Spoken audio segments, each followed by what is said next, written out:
नमस्कार, मैं रंजन कुशवाहा। आप देख रहे हैं भारत लाइव तक। बहराइच में जो कुछ हुआ उसके बाद जो हो रहा है उस पर सवाल है। अखिलेश यादव का एक बयान आता है जो कह रहे हैं कि यह एक संवेदनशील इलाका था, यह मुस्लिम इलाका था, इधर से शोभा यात्रा नहीं निकलना चाहिए। जी हाँ दोस्तों, इस रूट को चेंज क्यों किया गया? क्या इंडिया में भी ऐसा हो सकता है कि यह मुस्लिम इलाका है, इधर से शोभा यात्रा नहीं निकलेगा? यह हिंदू इलाका है, यहाँ से मोहर्रम का जुलूस नहीं निकलेगा? क्या एक बार फिर भारत को टुकड़े में बांटने की कोशिश हो रही है? क्या यह सोचा जा रहा है कि 80% हिंदू एक तरफ रहे, 20% मुसलमान एक तरफ रहे? जो हम कहते थे हिंदू मुस्लिम सिख ईसाई आपस में भाई भाई, यही धर्मनिरपेक्ष राष्ट्र है। क्या हम इंडिया को पाकिस्तान बनाना चाहते हैं?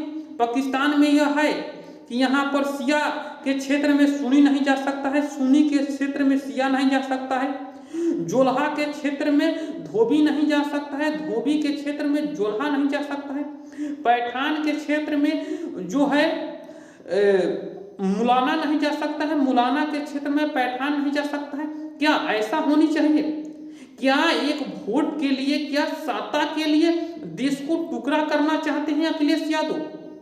इस पर सवाल उठ रहे हैं। और ऐसा राजनीति नहीं होनी चाहिए देश में, ऐसे बांटने की कोशिश नहीं होना चाहिए। हम कहीं भी जा सकते हैं, किसी धर्म को मान सकते हैं, कहीं भी पूजा कर सकते हैं, कहीं भी नमाज पढ़ सकते हैं। जी हाँ दोस्तों, रोड पर नमाज पढ़ते हुए देखे गए। क्या रोड पर जब नमाज पढ़ रहा है वहां पर दंगा हो जाना चाहिए? और ऐसा ही एक ट्रेंड बनाया गया है कि जब भी हिंदू का कोई भी पर्व आ रहा है उसमें दंगा हो जा रहा है, उसमें पथराव हो जा रहा है। चलिए, मुस्लिम इलाका था, वहां से डीजे बज रहा था और माता रानी का विसर्जन के लिए उनकी प्रतिमा जा रहा था, उस पर पथराव करने की क्या जरूरत है?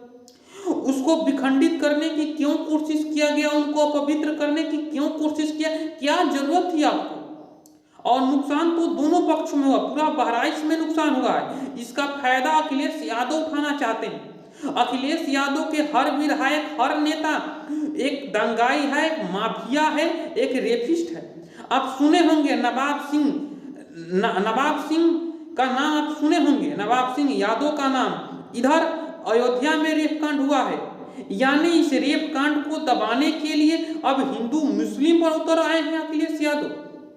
जी हाँ दोस्तों, जिस तरह उनके नेताओं के साथ जो हुआ, उनको डीएनए टेस्ट की मांग की, डीएनए टेस्ट भी पॉजिटिव आया। उसके बाद भी समाजवादी पार्टी का नेता जो था वह रेपिस्ट था और रेपिस्ट है, वह जेल में बंद है। क्या उसको दबाने के लिए सब हो रहा है? आप मंगेश यादव का इनकाउंटर देख लीजिए, उस पर भी अखिलेश यादव राजनीति करने के लिए आ गए और वह नहीं सोचे कि उस समय जो ज्वेलर्स की दुकान में चोरी हुई थी वहां पर सभी धर्मों के लोग हैं, अगर किसी को गोली मार देता तो क्या होता। लेकिन वह अपने नेताओं की रेप को छुपाने के लिए यह सब चाल अखिलेश यादव चल रहे हैं। लेकिन योगी सरकार और योगी के पुलिस इनको बेनकाब करने की कोशिश कर रहे हैं। जी हाँ दोस्तों, सोचिए, क्या हिंदू क्षेत्रों में मुहर्रम का जुलूस नहीं निकल सकता है? हम लोग को देखिए, इतना भाईचारा में रहते थे पहले कि हम उसी उत्साह से ईद मनाते से जिस उत्साह से होली मनाते हैं। देखिए, हम गांव में रहते हैं, हम जिस तरह मुहर्रम मनाते हैं उसी तरह हम लोग दुर्गा पूजा मनाते हैं। अब कोई भेदभाव नहीं है। लेकिन ये चंद नेताओं अपने वोट के लिए पार्टी को बांटना चाहते हैं और देश को बांटना चाहते हैं अपने पार्टी को बचाने के लिए। जी हाँ दोस्तों, आप देखे होंगे कि जातीय जनगणना होनी चाहिए, लेकिन जब प्रधानमंत्री नरेंद्र मोदी कहा कि हिंदुओं के साथ साथ मुसलमान जातियों की जनगणना होनी चाहिए, सब कहानी खत्म। अब नहीं होगी, यानी केवल हिंदुओं को बांटा जा रहा है, हिंदुओं को लड़ाया जा रहा है और वोट की राजनीति की जा रही है। ऐसा नहीं चलेगा। अब सभी लोग समझदार हो गए हैं, सभी लोग ये जान रहे हैं कि हमको कैसे रहना है। हमको दंगा करने से कोई फायदा नहीं है, लेकिन अपने शान के साथ अपना पर्व भी मनाने का हक है। हम उसी शान से दुर्गा पूजा मनाएंगे और आप उसी अधिकार से ईद भी मना सकते हैं। लेकिन ना हम अपने हक की लड़ाई को छोड़ सकते हैं और ना आपको हम जाकर कुछ कह सकते हैं और आपको दखल भी नहीं दे सकते हैं। लेकिन हमारे में अगर दखल दिया गया तो वो भी बर्दाश्त नहीं होगा। जी हाँ दोस्तों, हम आपको एक और बात बताना चाहते हैं। देखिए अखिलेश यादव किस तरह से एक वीडियो वायरल करते हैं कि राम गोपाल मिश्र जो इस्लामिक झंडा है उनको हटाकर भगवा झंडा लहरा रहे। ठीक है, हम अब्दुल हमीद के घर जाकर ऐसे किए, ये वीडियो आप दिखा रहे हैं, लेकिन ये वीडियो आप दिखाने का प्रयास नहीं कर रहे हैं कि उन्होंने जिस तरह दुर्गा पूजा के जो शोभा यात्रा निकल रहा था उसमें आप पथराव क्यों किए, उनको विखंडित करने की कोशिश क्यों की, उनको अपवित्र करने की कोशिश क्यों की।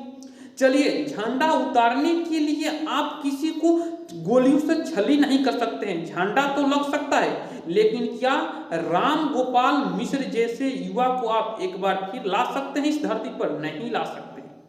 और जी हाँ दोस्तों, यही बात समझाने के हम प्रयास कर रहे हैं कि हमको सबका साथ चाहिए और सबका विकास चाहते हैं, इससे आगे हम कुछ नहीं चाहते हैं। और इसी मंत्र के साथ प्रधानमंत्री नरेंद्र मोदी आगे बढ़ रहे हैं और आपको भी आगे बढ़ना चाहिए, यही सोच रखना चाहिए। जी हाँ दोस्तों, ये वीडियो कैसा लगा कमेंट बॉक्स में अपनी राय रख सकते हैं।